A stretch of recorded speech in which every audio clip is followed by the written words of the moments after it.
કેમ છો છોકરા? મજામાં?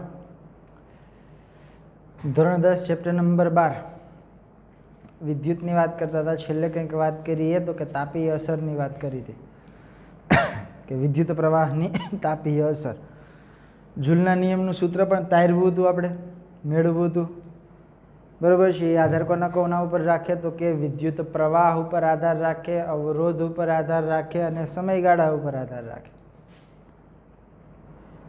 બીજી વસ્તુ એમ કીધી હતી કે તાપીય અસર એટલે શું, તો કે એવું મેં વાત કરી હતી કે જ્યારે પરિપથની અંદર કોઈ વાહક તારની અંદર વિદ્યુત પ્રવાહ વહેડાવવા માટે શું કરવું પડે કે કોઈ પ્રાપ્તિ સ્થાનથી એને વિદ્યુત ભારનો જથ્થો હતો તો વિદ્યુત પ્રવાહ આપવો પડે, બરાબર છે. એ વિદ્યુત ભારનો જથ્થો છે એ તો કે એ કામ શું કરે તો કે ઇલેક્ટ્રોનની ગતિ કરાવવાનું કામ કરે. હવે બધો જ વિદ્યુત ભારનો જથ્થો ઉત્પન્ન થતો બધો જ વિદ્યુત ભારનો જથ્થો છે એ બધો જ વિદ્યુત ભારનો જથ્થો છે એ ઇલેક્ટ્રોનને તો કે વહન કરાવવાનું કામ નથી કરતો. બાકીનો જે જથ્થો છે એ તો કે થોડો ઘણો જથ્થો છે એ વહેડાવવાનું કામ કરે. બાકીનો છે એ શું કરે છે તો કે ગરમ ઉષ્મા ઉર્જા ઉત્પન્ન કરે છે, જેને કારણે એ ગરમ થાય છે. ગરમ થાય છે એને જ આપણે શું કહીએ છીએ તો કે તાપીય અસર કહીએ છીએ. અને સાથે સાથે હા, જો ઘણા બધા ઉપકરણો એવા છે કે આ ઝૂલના નિયમને આધારે અથવા તો વિદ્યુત પ્રવાહના તાપીય અસરને આધારે કામ કરે. જેવા કે વિદ્યુત હીટર છે. હીટર તો બધાએ જોયું જ હશે. હીટર અથવા તો વિદ્યુત હીટરની વાત કરીએ.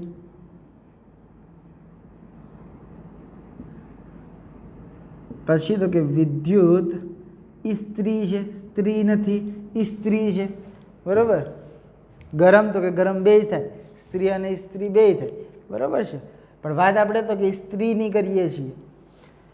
આ ઉપકરણો છે વિદ્યુત પ્રવાહની તાપીય અસર ઉપર શું કરે છે તો કે કાર્ય કરે છે. કઈ રીતના તો કે વિદ્યુત હીટરનું કાર્ય શું છે તો કે વિદ્યુત હીટર તમે જોયું હશે. હીટરને તો કે તમે જોયું હશે શું કઈ રીતનું છે તો કે એક પ્લગ જે પ્રાપ્તિ સ્થાન છે, વિદ્યુત પ્રવાહનું પ્રાપ્તિ સ્થાન છે, ત્યાંથી એક વાયરિંગ આવે છે અને વિદ્યુત હીટરમાં એને જોડેલું હોય. આગળ છે એ ઊંચી અવરોધકતાવાળા કોઈ ધાતુના તારમાંથી બનાવેલું ગૂંચડું હોય. એમાંથી એને વિદ્યુત પ્રવાહને પસાર કરવામાં આવે. એમાંથી વિદ્યુત પ્રવાહ પસાર કરો છો તો એ શું થશે તો કે એ ગરમ થશે. એ ગરમ થશે એટલે તો કે પાણીને પણ ગરમ કરશે, બરોબર છે. એ ગરમ શું કામ થાય તો કે જે વિદ્યુત ભારનો જથ્થો છે, પ્રાપ્તિ સ્થાનમાંથી મળેલો વિદ્યુત ભારનો જથ્થો છે એ વહન તો કરાવે છે ઇલેક્ટ્રોનને. સાથે સાથે વધારાનો જથ્થો છે એ તો કે શું ઉત્પન્ન કરે છે તો કે ઉષ્મા ઉત્પન્ન કરે છે. અને એ ઉષ્મા ઉત્પન્ન થવાને કારણે તો કે એ જે ધાતુનો ભાગ છે એ ગરમ થવાનો છે. રેડી? એ અસર તો કે તાપીય અસર છે. વિદ્યુત ઇસ્ત્રી એનું કાર્ય પણ એવું છે કે નીચેનો જે ધાતુનો ભાગ છે તો કે એ ગરમ થાય. શું કામ ગરમ થાય છે તો કે વિદ્યુત પ્રવાહ એને મળે છે. એ વિદ્યુત ભાર દ્વારા તો કે ઉષ્મીય અસરને કારણે તો કે ઉષ્મા ઉર્જા ઉત્પન્ન કરે છે. એ ઉષ્મા ઉર્જા ઉત્પન્ન કરવાને કારણે ઇસ્ત્રીનો જે નીચેનો ભાગ છે એ તો કે ગરમ થવાનો છે. તો આવા બધા સાધનો છે એ કાર્ય કોના નિયમ ઉપર કરે તો કે વિદ્યુત પ્રવાહની તાપીય અસર ઉપર અથવા તો ઝૂલના નિયમ ઉપર કાર્ય કરે છે. ક્લિયર? તમને કદાચ એવો કોઈ પ્રશ્ન પૂછે કે વિદ્યુત પ્રવાહની તાપીય અસર પર કાર્ય કરતા સાધનોના નામ તો કે વિદ્યુત હીટર છે, વિદ્યુત ઇસ્ત્રી છે, આ બધા સાધનો છે એ તો કે એના ઉપર કાર્ય કરે, એ નિયમ ઉપર તો કે કાર્ય કરશે. ક્લિયર? ઓકે. હવે વાત કરવાની છે તો કે પ્રશ્ન કંઈક એવો છે કે ઝૂલનો તાપીય નિયમ લખો અને વિદ્યુત પ્રવાહને કારણે વાહકમાંથી ઉદ્ભવતી ઉષ્મા કઈ બાબતો પર આધાર રાખે છે. અથવા તો આ પ્રશ્ન એમ પણ પૂછે કે ઝૂલનો તાપીય નિયમ લખી અને સમજાવો. તો તમને અત્યારે તો કે યાદ જ હશે ઝૂલનો તાપીય નિયમ આપણે સાબિત શું કર્યું હતું તો કે H = I²RT આવું કંઈક સાબિત કર્યું હતું. આ નિયમને આપણે શું કીધું હતું તો કે આ નિયમને જૂલનો નિયમ અથવા તો વિદ્યુત પ્રવાહની તાપીય અસર દ્વારા ઉત્પન્ન થતી ઉષ્મા ઉર્જા મેળવવાનું સૂત્ર આપણે કીધું હતું.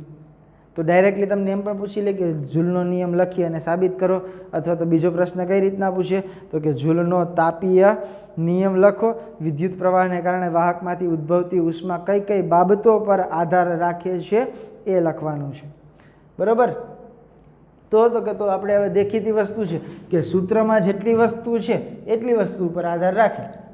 મતલબ તો કે આ છે એ શું છે તો કે ઉત્પન્ન થતી ઉષ્મા ઉર્જા એ આધાર કોના ઉપર રાખીએ તો કે આના ઉપર, આના ઉપર, આના ઉપર. આના પહેલાના લેક્ચરમાં પણ મેં વાત કરી કે કોના કોના ઉપર આધાર રાખે. તો કહી શકાય કે નહીં કે કોઈ વાહક તારમાંથી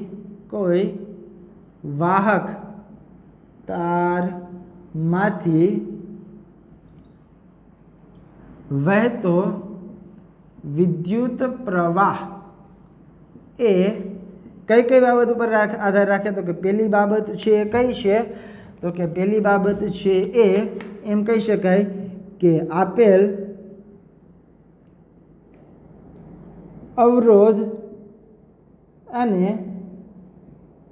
આપેલ સમયગાળા, રેડી, આપેલ અવરોધ અને આપેલ સમયગાળા, આપેલ અવરોધ અને આપેલ સમયગાળાના ને અનુરૂપ વિદ્યુત પ્રવાહના, રેડી, આપેલ અવરોધ અને આપેલ સમયગાળા ટી, તો કે ટી હું કેપિટલ રાખું, આપેલ અવરોધ અને આપેલ સમયગાળાના વિદ્યુત પ્રવાહના વર્ગના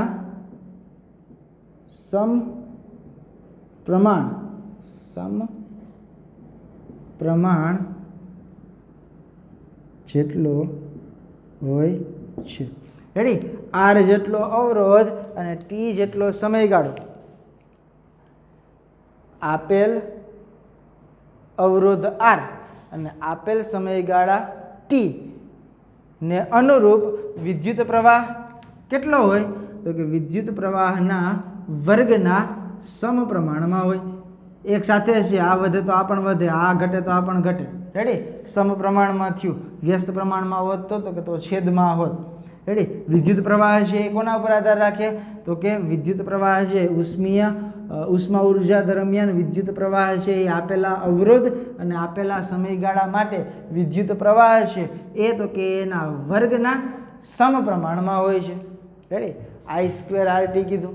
રેડી, આ બેને અનુલક્ષીને વિદ્યુત પ્રવાહ કેના જેટલો હોય તો કે આ બેને અનુલક્ષીને વિદ્યુત પ્રવાહ છે એના તો કે એના વર્ગના સમપ્રમાણ જેટલો હોય.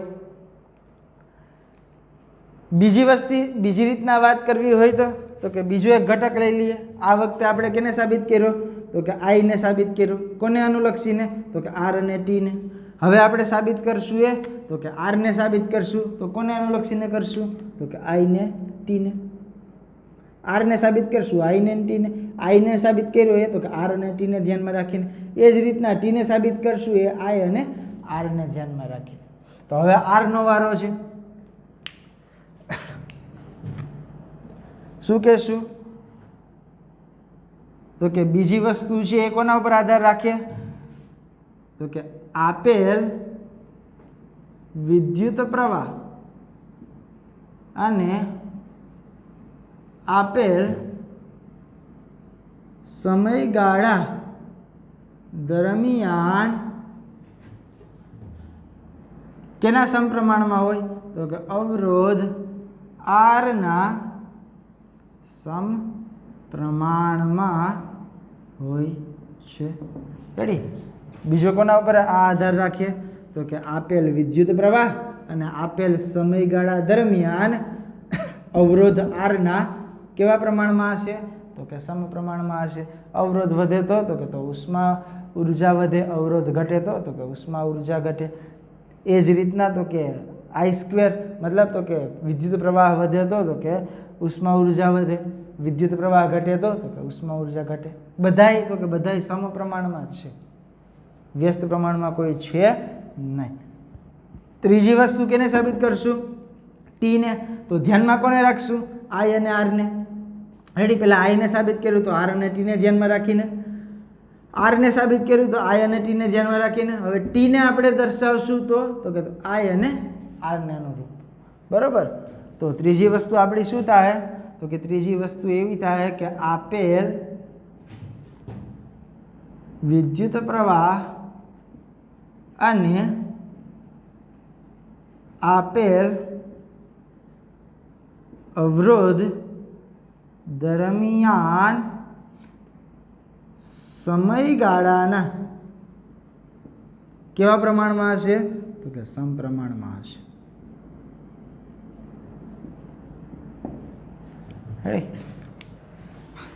આપેલ વિદ્યુત પ્રવાહ અને આપેલ અવરોધ દરમિયાન એને અનુલક્ષીને સમયગાળાના તો કે સમપ્રમાણમાં. આ બધીની વાત કરી, એ કોની વાત કરી? કે આ ઉષ્મા ઉર્જાની વાત કરી હો. પ્રશ્ન કંઈક એવો છે કે ઝૂલનો તાપીય નિયમ લખીને સમજાવો, અથવા તો કે ઝૂલનો તાપીય નિયમ છે એને દ્વારા ઉત્પન્ન થતી ઉષ્મા ઉર્જા છે એ કોના ઉપર આધાર રાખે, કઈ કઈ બાબતો ઉપર આધાર રાખે? તો કે તો વાત એવી કરી કે આ જે ઉત્પન્ન થતી ઉષ્મા ઉર્જા છે એ તો કે આઈ, આર અને ટી વિદ્યુત પ્રવાહ, અવરોધ અને સમય એના ઉપર આધાર રાખે છે. પણ કઈ રીતના? તો કે ઉષ્મા ઉર્જા છે એ કોઈ વાહક તારમાંથી તો કે કોઈ વાહક તારમાંથી વહેતા વિદ્યુત પ્રવાહ તો વાહક તારમાંથી વહેતા વિદ્યુત પ્રવાહ દ્વારા ઉત્પન્ન થતી ઉષ્મા ઉર્જા છે એ તો કે એ વાહક તારના અવરોધ આર અને ટી દરમિયાન, જો અવરોધ આર હોય એના માટે વહેવા માટેનો સમયગાળો ટી હોય તો એમાંથી વહેતો વિદ્યુત પ્રવાહનો વર્ગના તો કે વર્ગના સમપ્રમાણ ઉપર તો કે આધાર રાખે. રેડી? અવરોધ આર હોય, સમયગાળો ટી હોય તો કે તો એ વહેતા વિદ્યુત પ્રવાહના વર્ગના સમપ્રમાણમાં તો કે ઉષ્મા ઉર્જા હોય. જો વિદ્યુત પ્રવાહ આઈ હોય, સમયગાળો ટી હોય તો કે તો એમાં ઉત્પન્ન થતા અવરોધ આરના તો કે સમપ્રમાણમાં હશે. જો વિદ્યુત પ્રવાહ આઈ હોય, અવરોધ આર હોય તો આધાર કેમ રાખશે? તો કે વિદ્યુત પ્રવાહ આઈ હોય, અવરોધ આર હોય તો એના માટે લાગતા સમયગાળાના સમપ્રમાણમાં હશે. મતલબ તો કે ઉત્પન્ન થતી ઉષ્મા ઉર્જા એ તો કે વિદ્યુત પ્રવાહ, અવરોધ અને ટી એ ત્રણેયના કેવા પ્રમાણમાં હશે? તો કે ત્રણેયના સમપ્રમાણમાં હશે. ક્લિયર? તો આના ઉપરથી આપણે ડાયરેક્ટલી કહી શકીએ. શું કહી શકીએ? તો કે ડાયરેક્ટલી એવું આપણે કેવું હોય તો કહી શકાય. અહીંયા લખો. ડાયરેક્ટલી આપણે એમ કહીશું કે કોઈ વાહક તારમાંથી પસાર થતા વિદ્યુત પ્રવાહને કારણે ઉત્પન્ન થતી ઉષ્મા ઉર્જા એને આપણે શું કહીએ? તો કે એચ. કોઈ વાહક તારમાંથી પસાર થતા વિદ્યુત પ્રવાહને કારણે ઉત્પન્ન થતી ઉષ્મા ઉર્જા એચ એ એક તો વિદ્યુત પ્રવાહ પર આધાર રાખે, બીજું તો કે અવરોધ ઉપર આધાર રાખે, અવરોધ પર આધાર રાખે, અને ત્રીજી વસ્તુ તો કે તે માટે લાગતા સમયગાળા પર તો કે આધાર રાખે. રેડી? ડાયરેક્ટલી કહી શકાય કે નહીં કે વિદ્યુત પ્રવાહ ઉપર આધાર રાખે? એ તો આના ઉપરથી ડાયરેક્ટ કહી શકો ભાઈ. તમે સૂત્ર સાબિત કર્યું એ તો કે આઈ સ્ક્વેર આર ટી. આની ઉપરથી જ કહી શકાય કે આ વિદ્યુત ઉષ્મા ઉર્જા છે. આ તો કે ઉષ્મા ઉર્જા છે એ કોના ઉપર આધાર રાખે? તો કે વિદ્યુત પ્રવાહ, અવરોધ અને સમય. પણ એ કઈ રીતના? તો કે એ આપણે ડિટેલમાં વાત કરી. કઈ રીતના? તો કે જો અવરોધ આર હોય, સમયગાળો ટી હોય તો આ આધાર તો કે વિદ્યુત પ્રવાહના વર્ગના સમપ્રમાણ ઉપર આધાર રાખે. જો વિદ્યુત પ્રવાહ આઈ હોય, સમય ટી હોય તો કે તો આધાર કોના ઉપર રાખશે? તો કે અવરોધ આરના સમપ્રમાણ ઉપર આધાર રાખશે. જો વિદ્યુત પ્રવાહ આઈ હોય, અવરોધ આર હોય તો કોના ઉપર આધાર રાખશે? તો કે એના લાગતા સમયગાળાના સમપ્રમાણ ઉપર આધાર રાખશે. હરીફરીને તો કે હરીફરીને વાત ડાયરેક્ટલી એટલી જ કરવાની છે કે કોઈ પણ વાહક તારની અંદર ઉત્પન્ન થતું ઉષ્મા ઉર્જા છે એ વિદ્યુત પ્રવાહ I, અવરોધ R અને લાગતો સમયગાળો T ઉપર આધાર રાખે છે. રેડી? વિદ્યુત પ્રવાહના વર્ગના સમપ્રમાણમાં હોય, અવરોધ આરના સમપ્રમાણમાં હોય અને સમયગાળા ટીના સમપ્રમાણમાં હોય. કોણ? તો કે ઉષ્મા ઉર્જા, ઉત્પન્ન થતી ઉષ્મા ઉર્જા. ક્લિયર? પછી તો કે પછી કંઈક પ્રશ્ન એવો છે, બરાબર, એ તો કે હાવ ઇઝી પ્રશ્ન છે, સમજાય જાય એવો પ્રશ્ન છે કે શા માટે વિદ્યુત હીટરનું દોરડું ચળકતું નથી જ્યારે તેનો તાપીય ઘટક છે એ ચળકે છે. મતલબ તો કે હીટર હોય, હીટર એનો તો કે એનો જે ધાતુનો ભાગ છે એ તો કે એ ચળકે છે અથવા તો ગરમ થાય છે અથવા તો ઉષ્મા ઉત્પન્ન કરે છે. જ્યારે તો કે જ્યારે એને પ્લગમાં દોરડું નાખવામાં આવે એ દોરડું ચળકતું નથી. દેખીતી વસ્તુ છે, સાવ ઇઝી વસ્તુ છે કે ચળકવાનું કારણ શું છે તો કે ઉષ્મા ઉર્જા, તો કે ઉષ્મા ઉર્જા ઉત્પન્ન થાય એના કારણે. શું કામ એની અંદર ઉષ્મા ઉર્જા ઉત્પન્ન થાય તો કે એ વધારે અવરોધકતાવાળો અથવા વધારે અવરોધવાળો શું હશે તો કે વાહક તાર હશે. એની અંદરથી તો કે એની અંદરથી વિદ્યુત પ્રવાહ પસાર કરવામાં આવે ત્યારે તો કે ત્યારે ઉષ્મા ઉર્જા ઉત્પન્ન થશે. જ્યારે તો કે જ્યારે દોરડું છે એ તો કે દોરડું છે એ ઓછા અવરોધવાળું હશે, જેને કારણે તો કે જેને કારણે એમાં શું નહીં થાય તો કે ઉષ્મા ઉર્જા એટલી ઉત્પન્ન નહીં થાય, જેને કારણે શું તો કે એ ચળકતું નથી. જ્યારે જે તાપીય ઘટક છે એ તો કે ચળકે છે. વિદ્યુત ઇસ્ત્રીમાં પણ એવું જ થશે. દોરડું છે તો કે દોરડાને અડી શકાય. રેડી? આ તો હાવ દેખીતી વસ્તુ, સિમ્પલ ભાષામાં તમને કહું કે તમે છે એ તો કે ઇસ્ત્રી કરતા હોય ત્યારે તમે જે પ્લગમાં દોરડું નાખેલું હોય એ દોરડાને અડો તો કંઈ થશે નહીં, પણ નીચે તો કે નીચે અડાય તો કે ન અડાય, એ ખેલ કરાય નહીં. શું કામ તો કે એ ગરમ હશે. શું કામ ગરમ હશે તો કે એ ભાગ છે એવી ધાતુનો બનાવેલો હશે કે જેની અવરોધકતા વધારે હશે, જેને કારણે વસ્તુ એવી થશે કે અવરોધકતા વધારે છે, એમાંથી વિદ્યુત પ્રવાહ પસાર થશે ત્યારે શું ઉત્પન્ન કરશે તો કે ઉષ્મા ઉર્જા ઉત્પન્ન કરશે, અને ઉષ્મા ઉર્જા ઉત્પન્ન થશે એટલા માટે એ ગરમ થશે. એટલે અહીંયા અડવા બેસાય નહીં, પણ દોરડું છે એને અડી શકાશે. શું કામ તો કે ઓછી અવરોધકતાવાળા વાહક તારમાંથી બનેલું હશે, એમાં ઉષ્મા ઉર્જા તો ઉત્પન્ન નહીં થાય. ક્લિયર? તો આખો કોન્સેપ્ટ છે એ કોના ઉપર છે તો કે આખો કોન્સેપ્ટ છે એ તો કે ઉત્પન્ન થતી ઉષ્મા ઉર્જા ઉપર છે. જેટલી ઉષ્મા ઉર્જા વધારે ઉત્પન્ન થશે એટલી એ વધારે ગરમ થશે. એ ધાતુ વધારે ગરમ થશે. ઉષ્મા ઉર્જા ઉત્પન્ન પણ શું કામ થાય એની પણ વાત કરી. ઓકે, જોઈ લો એક વખત. આને આધારે દાખલા છે એને તો કે એને ગણવાની ટ્રાય કરીએ. પછી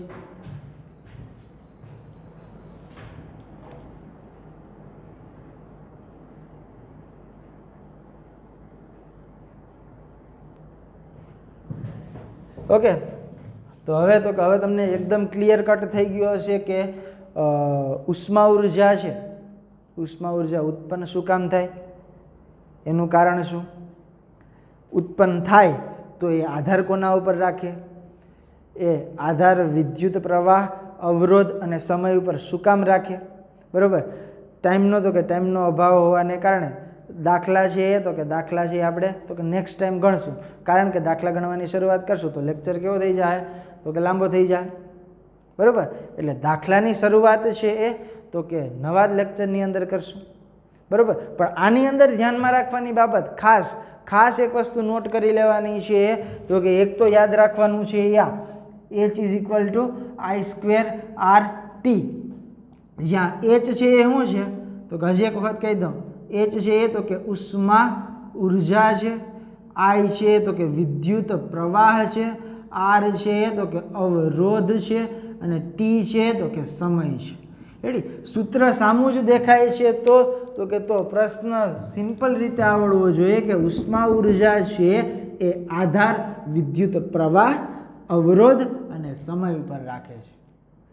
એક ઘટકને લઈને વાત કરવી હોય તો એમ કહી શકાય કે અવરોધ R અને T દરમિયાન એ કોના ઉપર આધાર રાખે તો કે વિદ્યુત પ્રવાહના વર્ગના સમપ્રમાણમાં હોય, I અને T દરમિયાન અવરોધ R ના સમપ્રમાણમાં હોય, અને I અને R દરમિયાન તો કે સમયગાળા T ના સમપ્રમાણમાં હોય. રેડી? બીજો એક પ્રશ્ન પૂછવો હોય તો અહીંથી, તો આની પહેલાં કીધું એ પ્રમાણે કે આ નિયમને જૂલના તાપીય નિયમ અનુરૂપ અથવા તો એના નિયમ અનુસાર કાર્ય કરતા સાધનો, વિદ્યુત હીટરનું કામ પણ તો કે ગરમ કરવાનું જ છે. રેડી? હીટરનું કામ પણ શું છે તો કે ગરમ કરવાનું છે. ગરમ શું કામ થાય તો હજી એક વખત, તો કે હજી એક વખત કહું હું અહીંયા આમ. રેડી? આ તો કે આ વાહક તાર છે, બરાબર? આ તો કે વિદ્યુત કોષ છે. અહીંથી વિદ્યુત પ્રવાહ I છે એ વહે છે. એ દરમિયાન તો કે એ દરમિયાન એની પાસે વિદ્યુત ભારનો જથ્થો કેટલો હશે તો કે Q જેટલો હશે. હવે તો કે હવે આ વાહક તાર છે, આ વાહક તારને હું તો કે સીધી રીતના દોર દઉં. આ એક શું છે તો કે વાહક તાર છે. વાહક તાર અહીંયા જોડો એટલે એના માટેનો તો કે એના માટેનો અવરોધ થઈ ગયો. અવરોધને દર્શાવવા આ સંજ્ઞા તો કે વપરાય. વાહક તાર તો કે આવો જોડો છે. આની અંદર તો કે આની અંદર શું હશે તો કે ઇલેક્ટ્રોન હશે. હવે તો કે વસ્તુ આવી થાય કે અહીંથી તો કે અહીંથી વિદ્યુત પ્રવાહ છે એ તો કે આપણે વહેડાવશું. એની અંદર વિદ્યુત ભારનો જથ્થો Q છે એ કામ શું કરશે તો કે ઇલેક્ટ્રોનને ગતિ કરાવવાનું, વહેડાવવાનું કામ કરશે. બરાબર? આ રીતના તો કે વહેડાવવાનું કામ કરશે. પણ આખે આખો જથ્થો છે એ તો કે એમાં ઉપયોગી નહીં થાય. થોડો ઘણો જથ્થો તો કે એમાં ઉપયોગી થાય. બાકીનો વિદ્યુત ભારનો જથ્થો છે એ શું ઉત્પન્ન કરે તો કે ઉષ્મા ઉર્જા ઉત્પન્ન કરે. આ ઉષ્મા ઉર્જાને કારણે આ વાયર છે એ શું થાય તો કે ગરમ થાય, અને એ ગરમ થવાને જ આપણે શું કહીએ છીએ તો કે વિદ્યુત પ્રવાહની તાપીય અસર કહેવાય. Sweet and simple. રેડી? બે લીટીની અંદર તો કે આમ સમજી શકે કે આ ઇલેક્ટ્રોનને વહેડાવવા માટે વિદ્યુત ભારનો જથ્થો Q છે એ તો કે વહેડાવવાનું કામ કરે. બધો જ એમાં વપરાતો નથી. જે વધે છે એ શું કામ કરે છે તો કે ઉષ્મા ઉર્જા ઉત્પન્ન કરે છે, જેને કારણે વાહક તાર છે એ ગરમ થાય છે, અને એને જ આપણે શું કહીએ તો કે વિદ્યુત પ્રવાહની તાપીય અસર. ક્લિયર? તો આ વાત થઈ એ તો કે આ વાત થઈ એ ઉષ્મા ઉર્જા છે એ તો કઈ બાબતો ઉપર આધાર રાખે, શું કામ ઉત્પન્ન થાય, અને એને તો કે એને નિયમને અનુરૂપ સાધન કરતા કાર્ય કરતા સાધનો. આને અનુરૂપ દાખલા જે પણ હોય એ દાખલા આપણે નેક્સ્ટ ટાઈમ ગણશું. દાખલા ગણવાની તમારી રીતના ટ્રાય કરજો. એકાદા દાખલામાં થોડુંક અટપટું લાગશે. એ શું કામ અટપટું લાગશે એ તો કે દાખલો ગણશું ત્યારે જ હું કહીશ. બરાબર છે? તો આજ માટે એટલું, બાકીનું તો કે નેક્સ્ટ ટાઈમ.